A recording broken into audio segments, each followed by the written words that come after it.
नमस्कार। आपका अखबार के YouTube चैनल पर आपका स्वागत है। मैं हूं Pradeep Singh. Thank you Germany. Congress नेता दिग्विजय सिंह का ये बयान कांग्रेस पार्टी के लिए गले की हड्डी बन गया है। न उगल पा रहे न निगल पा रहे। विदेशों से सहायता मांगी थी, विदेशी ताकतों से सहायता मांगी थी, मिलने लगी, अब मुश्किल हो रही है। राहुल गांधी अपने कैम्ब्रिज के बयान से मुकर रहे हैं। सैम पित्रोदा सफाई दे रहे हैं कि उन्होंने ऐसा कुछ कहा ही नहीं। उन्होंने कहा कि हमारी अपनी लड़ाई है, हम खुद लड़ेंगे। कांग्रेस तरह तरह की सफाई दे रही है, लेकिन थैंक यू जर्मनी पर कांग्रेस से ज़्यादा सक्रिय हैं कपिल सिब्बल। अपनी पुरानी पार्टी के लिए राज्यसभा के सदस्य हैं, समाजवादी पार्टी की मदद से बने। कांग्रेस पार्टी उससे पहले छोड़ दी थी। उनका कहना है कि हमें किसी बैसाखी की ज़रूरत नहीं है चलने के लिए, हम अपनी लड़ाई खुद लड़ेंगे। बड़ी अच्छी बात है। फिर विदेशों से मदद मांगी क्यों? और मेरा सवाल जो है आज वो ये नहीं है कि विदेशों से मदद क्यों मांगी कांग्रेस पार्टी ने। मेरा सवाल ये है कि विदेशी ताकतें कांग्रेस को मदद करने के लिए क्यों तैयार हैं? ऐसा क्या करती है कांग्रेस उनके लिए कि विदेशी ताकतों को कांग्रेस के संकट में आते ही कष्ट होने लगता है, दर्द होने लगता है? आखिर क्या वजह है? डेमोक्रेसी की चिंता है, न्यायपालिका की स्वतंत्रता की चिंता है, अभिव्यक्ति की स्वतंत्रता की चिंता है? किस बात की चिंता है? अगर ऐसी चिंता है तो पहले अपने देश में देखिए क्या हो रहा है। अपने देश में न्यायपालिका की स्थिति देखिए, कानून व्यवस्था की स्थिति देखिए, अपने देश में डेमोक्रेसी की स्थिति देखिए। ये सब नहीं देखना चाहते हैं, कोई बात नहीं, मत देखिए। भारत में क्यों देखना चाहते हैं? अगर आपको डेमोक्रेसी की, न्यायपालिका की स्वतंत्रता की, अभिव्यक्ति की, आज़ादी की चिंता होती तो आप कांग्रेस पार्टी का कभी समर्थन न करते। 1975 में पहली बार इस देश में और अब तक आखिरी बार डेमोक्रेसी ख़त्म की गई। संविधान को कुचल दिया गया, लोगों के मौलिक अधिकार छीन लिए गए, जीने का अधिकार छीन लिया गया, प्रेस पर सेंसरशिप लग गई, लाखों नेताओं को बिना किसी मुकदमे के, बिना किसी एफआईआर के जेल में बंद कर दिया गया। तब आपकी डेमोक्रेसी की चिंता कहाँ थी? तब आपने क्यों नहीं डेमोक्रेसी के लिए चिंता जताई? और जिस पार्टी ने ये किया उसके लिए क्यों आपको दर्द हो रहा है इतना? राहुल गांधी की सदस्यता गई है उनके बयान की वजह से। उन्होंने न्यायालय की नज़र में उन्होंने एक अपराध किया, जिस अपराध की वो माफ़ी मांगने को तैयार नहीं हुए। उनको मौका मिला था, न्यायाधीश ने उनको मौका दिया था कि वो माफ़ी मांग ले, सज़ा से बच जाएं या कम सज़ा हो। उनकी सदस्यता बच जाती, उन्होंने माफ़ी मांगना स्वीकार नहीं किया, दोष सिद्ध होने के बावजूद। तो ऐसे व्यक्ति की अगर सदस्यता जा रही है तो उसके लिए जिम्मेदार कौन है? राहुल गांधी के अलावा कौन है? मैं मान लेता हूं कि चलिए, जो कांग्रेस पार्टी पूरे देश में और दुनिया में प्रचारित करने की कोशिश कर रही है कि राहुल गांधी की सदस्यता प्रधानमंत्री नरेंद्र मोदी ने ले ली। इस देश का कानून अभी तक इसकी इजाज़त नहीं देता कि कोई प्रधानमंत्री किसी सांसद की सदस्यता ले ले। तो इसलिए ये प्रचार जो है ये ऐसा प्रचार है जिसकी कोई टांग नहीं है, ये खड़ा होने वाला नहीं है, ये चलने वाला नहीं है, लेकिन ये प्रचार किया जा रहा है। कांग्रेस वाहवाही लूट रही है, तमगे की तरह दिखा रही कि देखिए राहुल गांधी के मामले का विदेशी मीडिया में कितना कवरेज हो रहा है।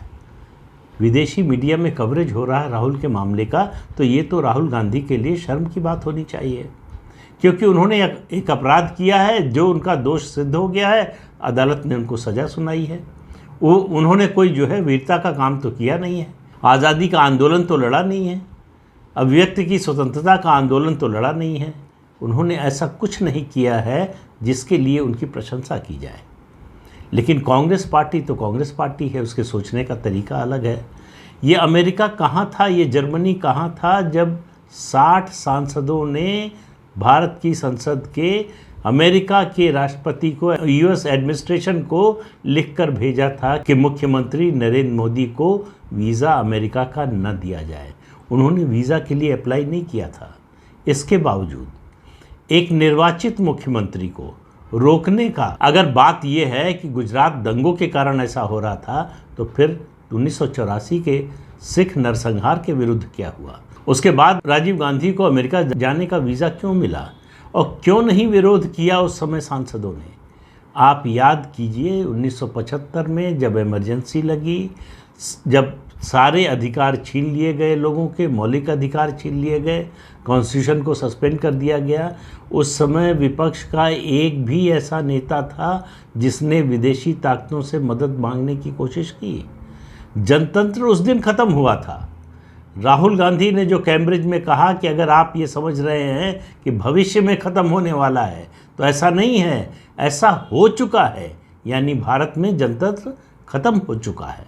उन राहुल गांधी की मदद में ये विदेशी ताकतें खड़े होने को तैयार हैं, और राहुल गांधी और कांग्रेस पार्टी का ये ट्रैक रिकॉर्ड रहा है।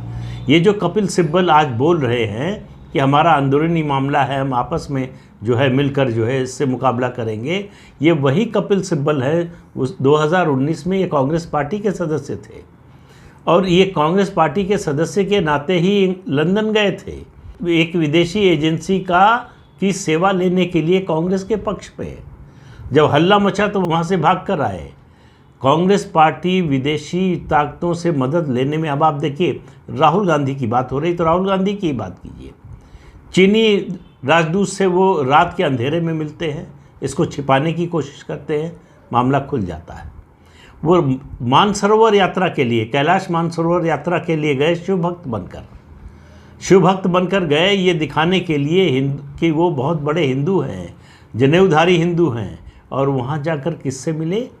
चीनी मंत्रियों से। और ये मुलाकात गोपनीय थी, इसके बारे में किसी को बताया नहीं, किसी से इसको शेयर नहीं किया। वहाँ कोई मीडिया था नहीं कि वो बताता।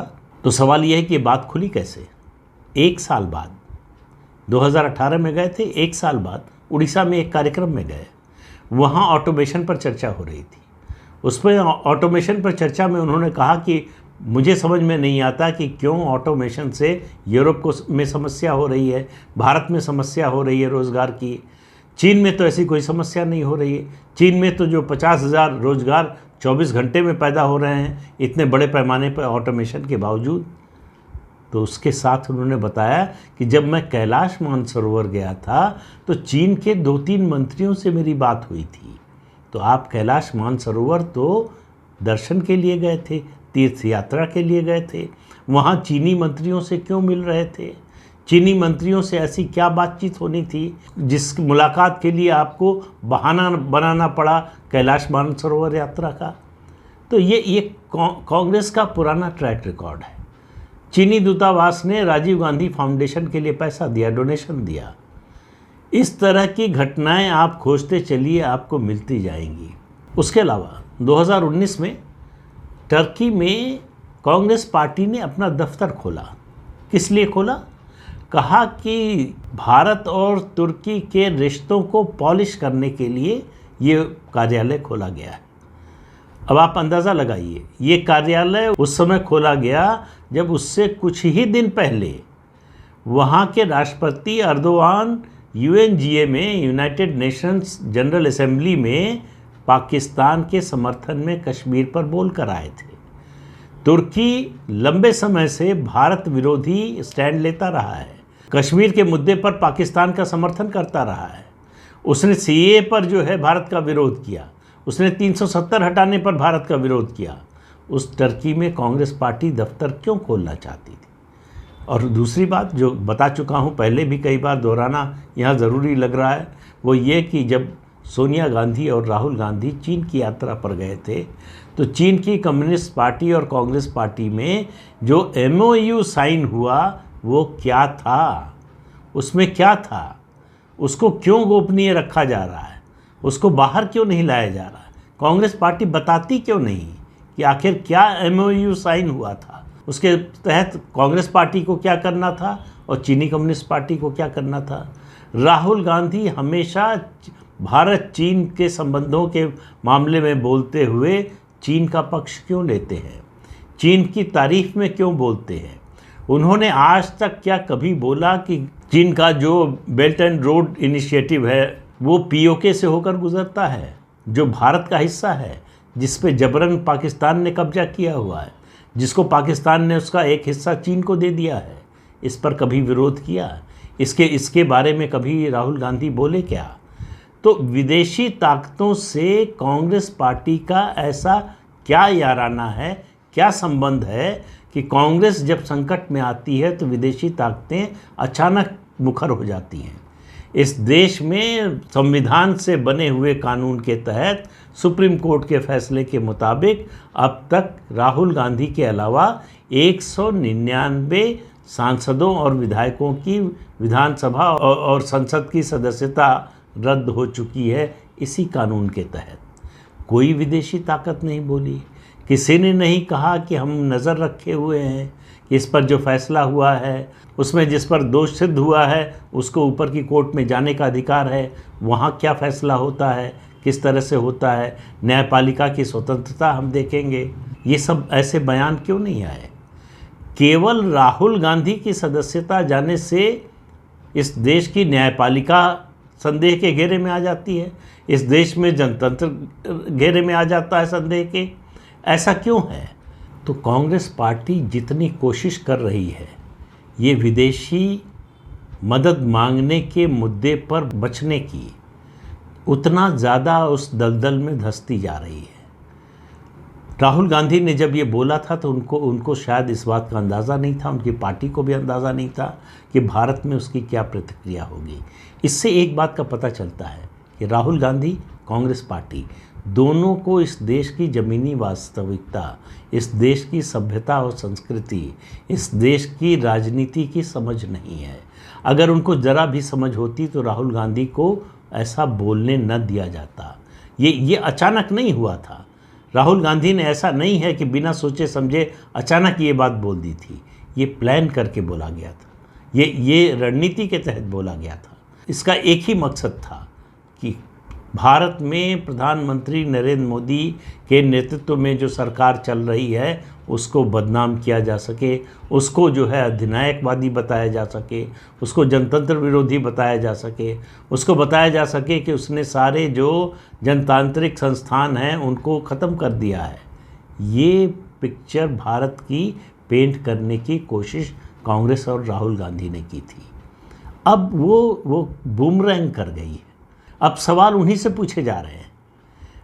दिग्विजय सिंह ने जो बोला ये कैसे क्यों मान लिया जाए? दिग्विजय सिंह कोई फ्रिंज एलिमेंट नहीं है, कांग्रेस के मुख्य धारा के नेता हैं, प्रमुख नेता है, राज्यसभा के सदस्य हैं, राहुल गांधी की भारत जोड़ो यात्रा के कर्ता धर्ता थे।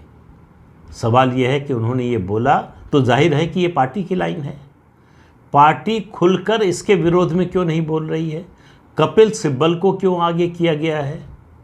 ये सारे सवाल हैं जो आने वाले दिनों में कांग्रेस से पूछे जाएंगे। कांग्रेस और विदेशी हाथ का क्या संबंध है? विदेशी ताकतों का हाथ क्यों कांग्रेस पार्टी के हाथ के साथ है? इस सवाल का जवाब राहुल गांधी और उनके साथियों को ज़रूर देना पड़ेगा। इस देश की जनता को अगर वो समझते हैं कि नासमझ है, उसको समझ में नहीं आता है, तो बहुत बड़ी गलतफहमी में है। बहुत बड़े बड़े लोगों की गलतफहमी इस देश की आम जनता ने दूर कर दी है, उनके सारे मुगालते दूर कर दिए हैं।